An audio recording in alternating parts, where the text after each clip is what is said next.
Programa de opinión de producción nacional con elementos de lenguaje, salud, sexo y violencia que solo bajo la supervisión de padres, madres, representantes o responsables es apto para niños, niñas y adolescentes.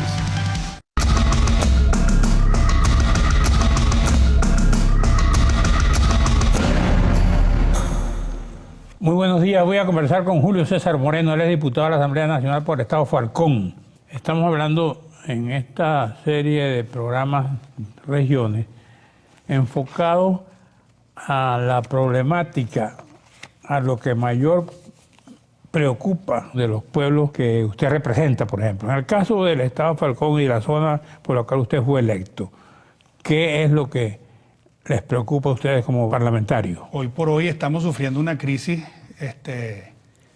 gigantesca en todo el país y el Estado Falcón no escapa de las consecuencias del Plan de la Patria y de las políticas que ha implementado el Gobierno Nacional a lo largo de todos estos años. Ha acabado con el tema de la producción nacional, ha acabado con el tema de los servicios públicos y ha afectado enormemente a la descentralización. Es un gobierno que se ha dedicado a concentrar poder.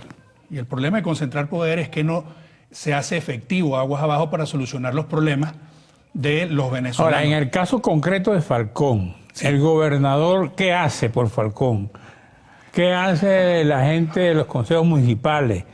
¿Qué hacen los dirigentes políticos regionales? Bueno, el problema que hay en el Estado Falcón es que el modelo limita el ejercicio del poder aguas abajo. Entonces se dedica única y exclusivamente a montar mesas de trabajo que al final no se concretan en nada.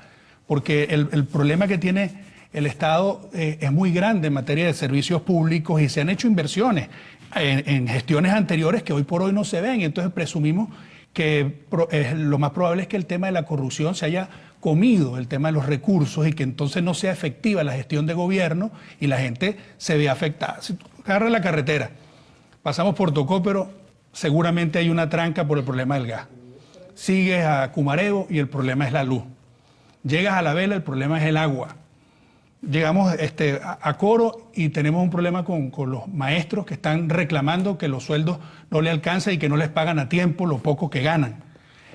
La protesta en el Calle Sierra, en Punto Fijo, las enfermeras que dicen que el sueldo no les alcanza y además no tienen insumos para atender las necesidades de los pacientes que llegan al hospital. Entonces, es un colapso que es producto de una política nacional. Ahora, y sigue a Huichibacoa, ¿qué hay en Huichibacoa, Dabajuro, Capataria, Sasárida? Bueno, ¿qué hay por allá? En Capataria hubo una protesta grave por el tema del agua y el tema del transporte público. Y en Dabajuro hay un problema, mire, con el internet, no hay puntos de venta, eso afecta al comercio y no hay efectivo. Pero si no hay internet aquí en Caracas. Precisamente. Yo tengo 6 días y 8 días sin internet en la zona de Santa Sofía, Santa Marta, aquí no hay internet, no hay nada, no hay nadie que se ocupe de eso. Por un colapso que hay con el tema de los servidores que se roban los cables. Claro, y no hay mantenimiento. Entonces no hay efectivo y no hay puntos porque no hay internet. Entonces el comercio se paraliza en Dabajuro. Hemos tenido problemas donde llegamos, en la comunidad que llegamos, acompañando a la gente en los problemas sociales, porque es una de las responsabilidades que tenemos, acompañarla en estos momentos e impulsar propuestas que nos permitan salir de la crisis. Y no hemos logrado llegar a un sitio donde la gente nos diga que las cosas están bien. Problemas de inseguridad, problemas de desabastecimiento, problemas de medicina, problemas de los servicios públicos, con la cantidad de millones de dólares que se ha manejado en Venezuela durante los últimos años, pero el Plan de la Patria fracasó. Y eso afecta a todos los estados de Venezuela, especialmente el Estado Falcón, que tiene grandes potenciales para ser una potencia en Venezuela. Con el famoso acueducto que venía de 500 millones de dólares y sigue la gente sin agua. 6 meses. ¿No lo han terminado? Bueno, ellos plantean que sí, no permiten que se hagan las inspecciones. Hemos hecho esa denuncia ante los órganos competentes. Con el diputado Goyo Graterol acompañamos las denuncias que se hicieron y no ha habido manera de que la corrupción sea limitada por el ejercicio, por un ejercicio coherente de la administración pública. Y entonces eso es uno de los grandes males que tiene este sistema de gobierno, que se apalanca en la corrupción y hay una especie de complicidad interna, porque parece que ser fiel es más importante que ser honesto. ¿En qué consiste la corrupción? ¿Cuáles son la expresión de la corrupción en este momento? Bueno, roban, hacen negocio, ¿qué es lo que hacen? Ser corrupto es un abstracto, es difícil identificarlo, ¿no? Claro, por supuesto, pero la inversión que se hace no tiene un alcance real. Y hay dos formas. Por la ineficiencia en el manejo de los recursos y por que se los cojan. ¿Entiendes? Son las dos variables que puede haber y de las dos formas hay responsabilidades administrativas. Y el grave problema es que al final eso lo sufre el pueblo falconiano, eso lo sufre el pueblo venezolano, y no hay una forma de realizar un control efectivo para que eso deje de suceder. Fíjense, un tema puntual. Me lo explicas en la próxima parte. Cómo no, muchas gracias.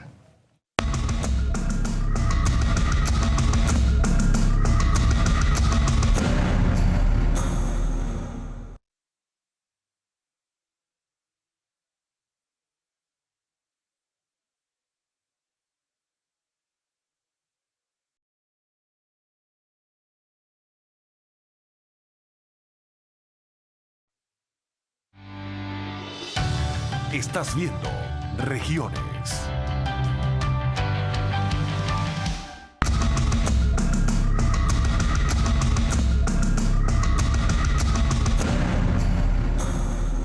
Bueno, tú hablabas de una cosa puntual. ¿Qué era lo que iba a decir? Bueno, fundamentalmente que el gobierno, al no tener respuesta, reprime de mil formas.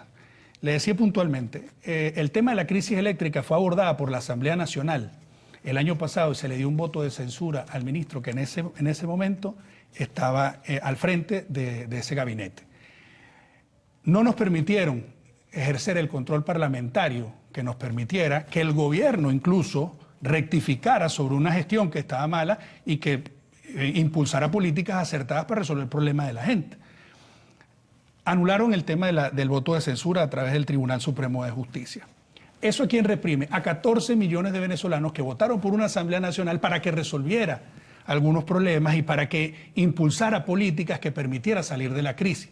El gobierno limita las acciones de la Asamblea Nacional, por ejemplo, este caso en materia eléctrica, y no permite que esos 14 millones de venezolanos hoy tengan un servicio óptimo, sino que hay una especie de complicidad entre los ministros que no hacen bien el trabajo para mantenerse en el poder. Es un tema de fidelidad más que eficiencia en la gestión pública. Pero lo que sí noto es una pasividad en la gente. Yo recuerdo mucho que antes, apenas había un problema, salían a manifestar a toda la ciudad de Coro, toda la ciudad de Maracaibo. Hoy noto como que sí. Porque la represión ha sido mayor. En democracia se puede manifestar a quien han recibido a muchos con bombas lacrimógenas y perdigones. Entonces el problema está en que en Venezuela... Pero es un riesgo. El derecho, claro, pero el derecho a la protesta está consagrado en la Constitución, doctor. Por eso. Entonces la gente tiene derecho a decir que no se siente bien con lo que está sucediendo. Y entonces la respuesta del gobierno, al no responder, reprime. Y eso es una forma de reprimir, limitando las acciones de la Asamblea Nacional. ¿Qué hubiera pasado si aquí hubiera entrado en vigencia la Ley de Producción Nacional, por ejemplo? Hoy tuviéramos un alcance, se respetara la propiedad privada y tuviéramos una mejoría en el tema de los productos de primera necesidad que hoy no tenemos. Y eso ¿por qué lo hace el gobierno? Yo creo que lo hace con la intención de mantener el control social y que la gente no pueda valerse por sí mismo. Generalmente cuando la historia política dice que la represión per se no es ninguna solución a ningún problema de ningún gobierno. Al fin y al cabo eso tiene su principio y su final. Y su costo, ¿sí? Y su costo, no sé qué. Un gobierno no puede sostenerse reprimiendo siempre. Así es. Y la oposición no puede sostenerse si no hace oposición. Así es. Un gobierno que gobierne y una oposición que haga oposición.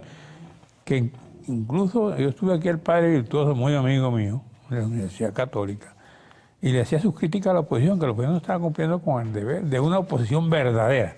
No sé qué es lo que quiere él. Pero aquí veo que Falcón, el CICP, aprendió 7 personas por robo de ganado. Veo que 7 comunidades de Punto Fijo protestaron por falta de agua. Así es. Veo que enfermeros de Estado Falcón se unieron a la protesta nacional. Bueno, de manera que hay ciertos problemitas que haría el diputado para que eso se resolviera. Ser parlamentario en época de dictadura es complejo. Y nosotros asumimos esa responsabilidad y generacionalmente estamos dispuestos en Primera Justicia de hacer todo lo que tengamos que hacer para recuperar la democracia dentro del marco constitucional y el respeto de las leyes. Ese ha sido siempre nuestro norte. Estamos haciendo un esfuerzo enorme en acompañar las necesidades de la gente, que es mucha. Entonces tenemos que girar por todos los estados con la finalidad de acompañar. Y acompañar en la protesta. Yo hablaba de dictadura. Ayer oía yo al presidente hablando, dice, bueno, a mí me acusan de dictador, pero es que acaso un dictador se permite hacer todo lo que permite hacer en este gobierno. Esa era la pregunta que hacía el presidente de la República, Nicolás Maduro Moro. Manifestaciones, todo lo que él dice que están haciendo para desestabilizar al gobierno. ¿Tú Pero qué piensas? Es que el problema es que la queja de un presidente cuando tiene una gestión que es deficiente y que la gente tiene derecho a manifestar su descontento en una protesta pacífica, cuando la abordas con perdigones y bombas lacrimógenas, no es lo más prudente. Lo realmente correcto que debe hacer un jefe de Estado es atender a los problemas de las comunidades y no hacerse de la vista gorda. Son demasiados. Es el agua, es la luz, es el tema de los insumos médicos, es el tema de la comida, es el tema del efectivo. Son ineficientes porque el modelo socialista, comunista, trae pura deficiencia. Pues mira, eso sumas tú los precios. Mira, en estos días, hace como 2 meses, yo necesitaba una medicina para la gripe, era una especie de antibiótico, se llama Claricil concretamente, lo voy a decir porque yo tengo título, puedo hablar de eso. Costaba hace 2 meses 192.000 bolívares. Le dije a mi chofer, búscame este Claricil. Me dice, jefe, no lo hay, había uno y cuesta 26 millones de bolívares. Pues es una locura. Te estoy hablando cómo se multiplicó. Ahora, 2000%. ¿Quién responde por eso a uno? No, el problema está en que, fíjese. ¿Por qué ocurren esas fíjese, cosas? doctor, el mal manejo del Banco Central de Venezuela. La Asamblea Nacional, para ponerle un coto al manejo deficiente del Banco Central de Venezuela, aprobó una ley que reestructuraba y limitaba, limitaba la capacidad que tenía el gobierno nacional de ponerle la mano al Banco Central de Venezuela y le daba autonomía. Bueno. ¿Cuál es el problema que hay hoy? Que aquí se imprime dinero como Okay. sin ningún tipo de respaldo. Eso impulsa la inflación y dicen que es una guerra económica que está en el... ¿Tú eres abogado? Soy abogado. Soy abogado. El problema que tenemos nosotros es que estamos haciendo un esfuerzo por ver cómo resolvemos los problemas en el país. Okay. Y el gobierno nacional se empeña en limitarlo porque tiene un plan. El plan es mantener el control social a toda costa. ¿Y crees que un gobierno puede mantener un control social sobre las necesidades del pueblo? No, por eso es que En creemos... algún momento, yo no creo que eso sea tolerable, sostenible. Por eso es que cuando nos preguntan qué va a pasar, bueno, si el gobierno no rectifica y mantiene estas políticas, vamos a un colapso. Y en el colapso tenemos que tener una respuesta unitaria, responsable y madura para solucionar los problemas de los venezolanos. ¿Y hay unidad en la oposición para eso? Bueno, usted está haciendo un esfuerzo por mantenerla. Bueno, gracias, Julio César Moreno. Gracias a usted, amigos televidentes. Nos veremos mañana a esta misma hora.